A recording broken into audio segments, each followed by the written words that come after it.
பெருத்த மார்பகம் தளர்ந்து போயிருக்கு அப்படின்னு சொல்லிட்டு நிறைய பேர் ஃபீல் பண்ணுறீங்க. அதுக்கு ஃபிட்னஸ் பண்ணோம், டைட்னஸ் பண்ணோம் அப்படின்னு நினைக்கிறீங்க. அதுக்கு இந்த வீடியோ கண்டிப்பாக உங்களுக்கு பயனுள்ளதாக இருக்கும். இது காம்பு இதே மேல் நோக்கி தான் பூசணும். ஓஹோ. நம்ம அடியிலேருந்து மேல் நோக்கி பூசணும், காம்புலேருந்து மேல் நோக்கி பூசணும். இப்படி நல்லா பூசி. ஐயா, இன்னைக்கு நிறைய பேருக்கு பெண்களுக்கு மார்பகம் தொங்கி போயிருக்கு. அதே மாதிரி பெருத்த மார்பகம் அதை தொங்கி போயிருக்கு. ஒரு சிலருக்கு பார்த்தீங்கன்னாக்கா அது டைட்னஸ் பண்ணணும்னு நினைக்கிறாங்க. இதுக்கு நிறைய மருத்துவ முறைகள் வந்தாலும் சித்த மருத்துவ முறையில் இதுக்கான சாத்தியக்கூறுகள் இருக்கா? நீங்கள் தொடர்ந்து கொடுத்துருக்கிற இந்த மாத்திரையும் அந்த க்ரீமும் எந்த அளவுக்கு வேலை செய்யும்? ஏன் பெண்களுக்கு அது மாதிரியான பிரச்சனைகள் வருது? அதாவதுயா, நிறைய பெண்களுக்கு இதான் மார்பகம் வளர்ச்சி இல்லைங்கிற கவலை ஒரு சைடில் இருக்குது. ஆனால் இன்னொரு பகுதியில் மார்பகம் பெருசாக இருக்குது, ஆனால் லூஸாக இருக்குது.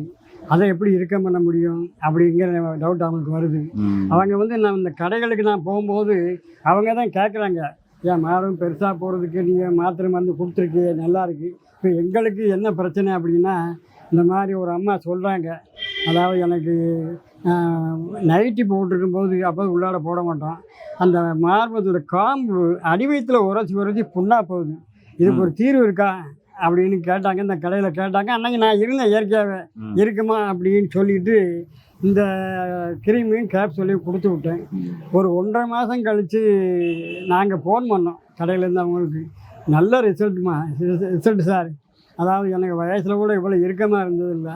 அந்த கழிவத்தில் ஒரு சில காம்பு அப்படியே நிமிர்ந்துருச்சு, பாடி நல்லா இறுக்கமாக இருக்குது. இது எங்கள் குடும்பத்திலேயே எங்களுக்கு தாம்பத்தியம் ரொம்ப சந்தோஷமாக இருக்குது அப்படின்னாங்க.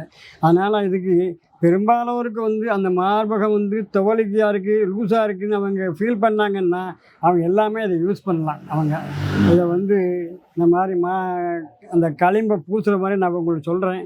அதை அது மாதிரி பூசிக்கிட்டு இந்த கேப்சூலில் காலையில் ஒன்று இரவு ஒன்று சாப்பாட்டுக்கு அப்புறம் சாப்பிட்டு வந்தாங்கன்னா இந்த ரிசல்ட் நல்லா கிடைக்கும். இதில் எந்த வித பக்க விளைவும் கிடையாது, தைரியமாக யூஸ் பண்ணலாம். நேர்களே, மார்பகம் தளர்ந்து போவதற்கான ஒரு சில காரணங்கள் இருக்குது. அதாவது தைராய்டும் ஒரு காரணம்.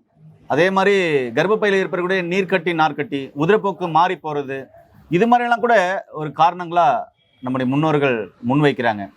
அதே மாதிரி குழந்தைக்கு பால் கொடுப்பதனால் ஏற்படும் அப்படின்னா அதுக்கு சாத்தியக்கூறுகள் ரொம்ப ரொம்ப கம்மி தான்.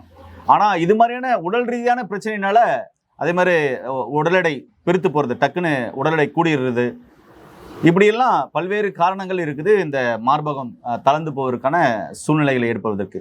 சரி, இதுக்கெல்லாம் சித்த மருத்துவத்தில் சிகிச்சை இருக்கா அப்படின்னு சொன்னால் இருக்குது. ஐயா கிட்ட அற்புதமான மாத்திரைகளும் கிரீமும் வச்சிருக்கிறாரு.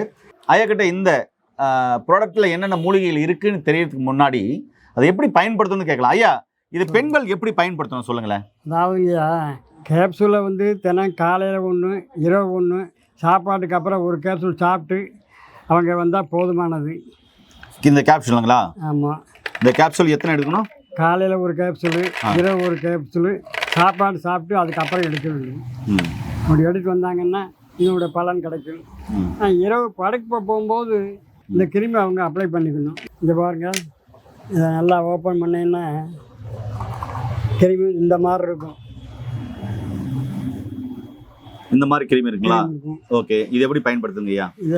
இதை இப்படி நல்லா ஒரு விரலை எடுத்துக்கணும். அதாவது மேல் நோக்கி இதுதான் மார்பக பகுதின்னு நினச்சிப்போம். இப்போ எப்படி யூஸ் பண்ணோம்? இப்படி மேல் நோக்கி இப்படி பூசிட்டே வரணும். இப்படி நல்லா பூசினாங்கன்னா இது காம்பு இதே மேல் நோக்கி தான் பூசணும். ஓஹோ. ஆமாம், அடியிலேருந்து மேல் நோக்கி பூசணும், காம்புலேருந்து மேல் நோக்கி பூசணும். இப்படி நல்லா பூசி லேசாக தடவிட்டு ஒரு